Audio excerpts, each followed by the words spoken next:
Bonjour à tous et bienvenue dans cette vidéo. Aujourd'hui, nous allons enquêter ensemble sur la cause du problème qui empêche cet ordinateur portable Acer S5 de démarrer. Suivez bien les étapes, elles sont très importantes et je suis sûr que vous en tirerez un grand bénéfice. Comme vous pouvez le voir, l'appareil est complètement hors service. Normalement, l'une des LED ici devrait s'allumer, que ce soit celle de charge ou de démarrage, mais aucune ne réagit. Entrons directement dans le vif du sujet.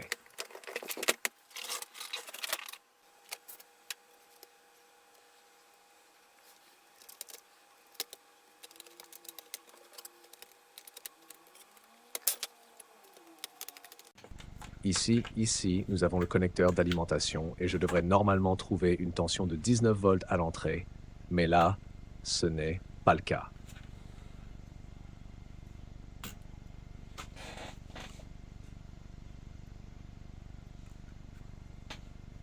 Laissez-moi d'abord vérifier le chargeur. Voilà, le chargeur délivre bien 19 volts. Mais dès que je le branche, attendez une seconde, je remarque une étincelle. Vous l'avez vu? Cette étincelle est une preuve évidente d'un court-circuit sur la carte mère.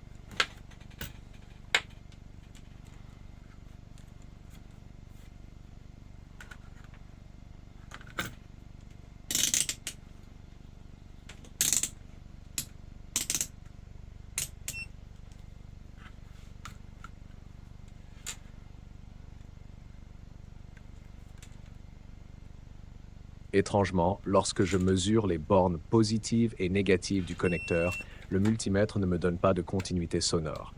Je pense que la charge s'exerce sur un MOSFET ou une diode, ce qui fait que le court-circuit n'est pas visible directement à l'entrée. Mais en même temps, le 19 volts disparaît à cause du court-circuit.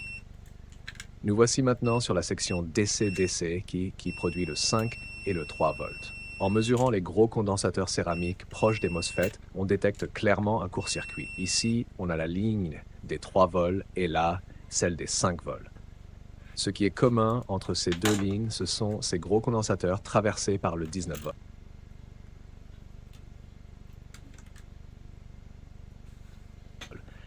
En les mesurant, je trouve bien un court-circuit entre leurs bornes, ce qui confirme que le problème vient de cette ligne. Mais il est difficile d'identifier précisément quel condensateur est en cause uniquement avec des mesures. Dans ce genre de situation, on utilise l'injection de tension. Je vais donc connecter le négatif de l'alimentation de laboratoire ici.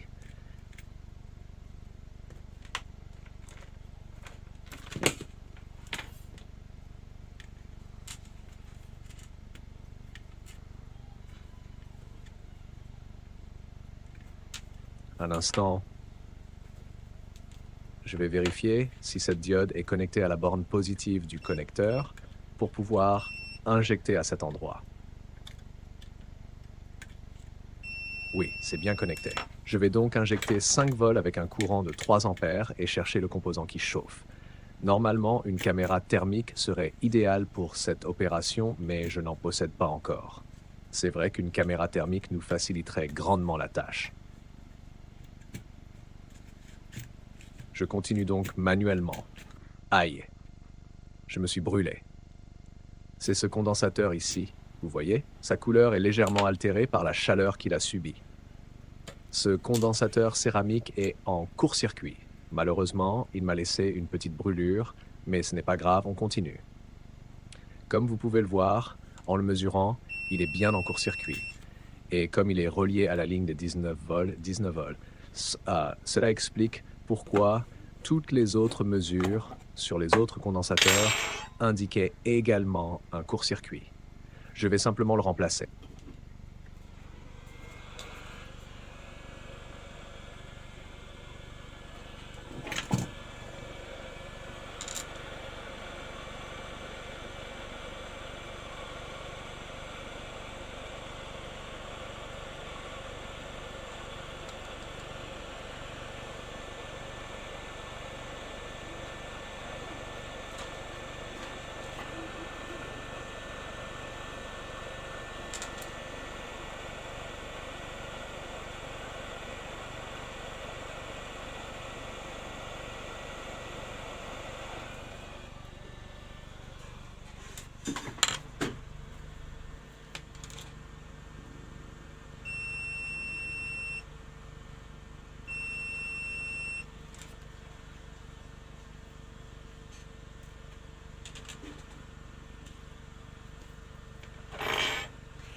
Ces condensateurs sont très courants, je ne les achète même pas. Je vais en récupérer un directement sur une autre carte.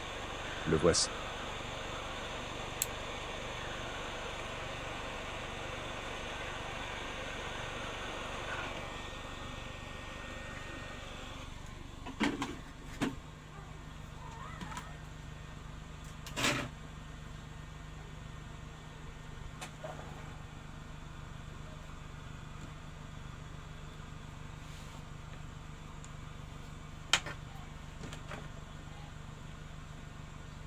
Je vérifie d'abord qu'il est en bon état. On ne veut pas d'autres mauvaises surprises. Parfait. Il est sain. Je vérifie aussi que le court-circuit a bien disparu de la carte mère et effectivement, il n'est plus là.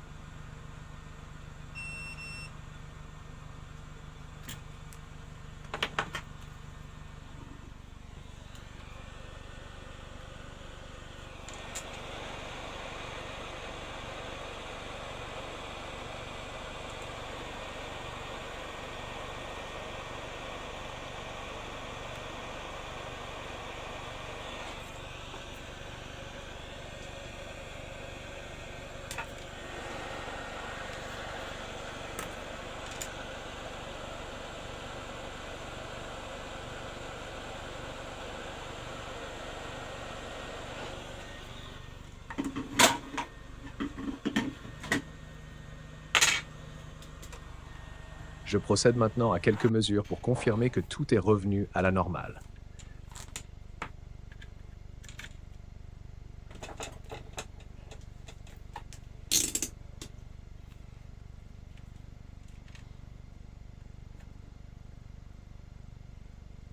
J'ai bien le 19 volts sur la diode ici. Sur les condensateurs de la section DC-DC, la tension est correcte. Sur le connecteur de la batterie, on a bien une tension de 3 volts, ce qui signifie que le circuit I/O et les autres circuits essentiels sont opérationnels. Sur la bobine des 3 volts, la tension est présente, de même pour la bobine des 5 volts. Tout semble parfaitement fonctionnel. Avec ces vérifications, je peux être confiant. Cet ordinateur portable Acer va redémarrer.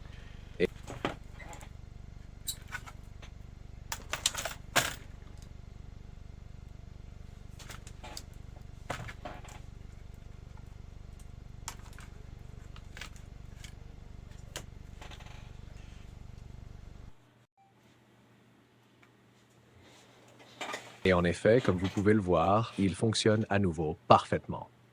L'intervention a été une réussite après un diagnostic précis et l'identification de ce problème causé par un simple condensateur. Merci beaucoup pour votre fidélité et votre attention. Si vous pensez que cette vidéo vous a été utile, n'hésitez pas à me soutenir en mettant un like. Abonnez-vous pour ne rien rater des prochaines vidéos et je vous dis à très bientôt, Inch'Allah, dans un nouveau tutoriel.